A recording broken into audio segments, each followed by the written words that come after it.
नमस्कार, प्रदेश की बड़ी खबरों के लिए रिमोट न्यूज में आपका स्वागत है। हिमाचल कैबिनेट की शिमला में अहम बैठक हुई है। इस बैठक में एक बार फिर सरकार ने कोरोना कर्फ्यू को एक हफ्ता और बढ़ाने का फैसला लिया है। कोरोना के मामलों को देखते हुए सरकार ने 31 मई तक प्रदेश में कोरोना लॉकडाउन लगा दिया है। इसमें तमाम तरह की पाबंदियां पहले की तरह ही जारी रहेंगी। हिमाचल सरकार ने स्वास्थ्य विभाग में 45 पदों समेत कुल 100 पदों को भरने को मंजूरी दी है। विशेषज्ञ स्वास्थ्य सेवाएं देने के लिए चिकित्सा महाविद्यालयों में पद सीधी भर्ती से भरे जाएंगे।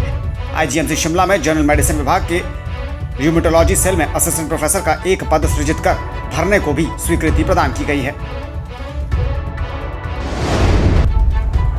हिमाचल प्रदेश में कोरोना के मामले अब थमने लगे हैं। प्रदेश में पिछले 24 घंटों में कोरोना के कुल 1949 नए मामले आए हैं, जबकि इसके अलावा 3686 लोग ठीक हुए हैं। वहीं कोरोना से पिछले 24 घंटों में प्रदेश भर में 61 लोगों की जान गई है। हिमाचल में पिछले एक हफ्ते में कोरोना के मामलों में कुछ कमी आई है। प्रदेश में 10 से 16 मई के बीच कोरोना की दर 28% थी, जबकि 17 से 23 मई तक ये सिर्फ 19% रह गई।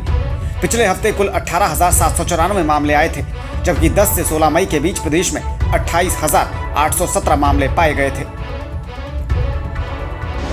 हिमाचल में वैक्सीन की कमी को लेकर कांग्रेस ने सरकार पर हमला बोला है। कांग्रेस नेता रजनीश किमटा ने सरकार पर निशाना साधते हुए कहा है कि प्रदेश में टीकाकरण की व्यवस्था सही नहीं है और हिमाचल सरकार कोरोना के हालातों पर काबू पाने में नाकाम है। उन्होंने कहा कि अस्पतालों में मरीजों को सही सुविधाएं देने में सरकार पूरी तरह से फेल हुई है।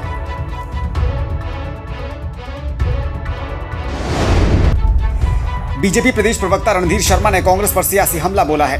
रणधीर शर्मा ने कहा कि कोरोना काल में कांग्रेस पार्टी एक बेहतर विपक्ष बनने में फेल हुई है। उन्होंने कहा कि विपक्ष को सत्ता पक्ष की आलोचना करने और उस पर आरोप लगाने का पूरा अधिकार है, लेकिन आलोचना तथ्यों के आधार पर होनी चाहिए, जबकि कांग्रेस इसमें पूरी तरह से नाकाम हुई है। सीएम जयराम ठाकुर ने पालमपुर के परौर में कोरोना रोगियों के लिए मेकशिफ्ट अस्पताल का लोकार्पण किया है। पहले चरण में यहां 250 बिस्तरों की क्षमता होगी।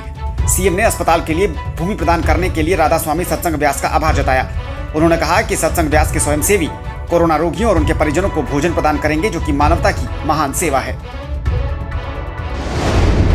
ऊर्जा मंत्री सुखराम चौधरी और अतिरिक्त मुख्य सचिव राम सुभाग सिंह ने राज्य विद्युत बोर्ड की तरफ से सीएम को कोविड फंड के लिए 3 करोड़ 11 लाख रुपए का चेक सौंपा है। इस पर सीएम ने कहा कि इस तरह के योगदान से संकट के समय में जरूरतमंदों और गरीबों की मदद करने में महत्वपूर्ण मदद मिलेगी।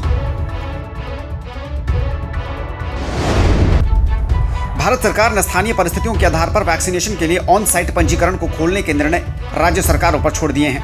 हिमाचल सरकार इस पर जल्द ही फैसला लेगी।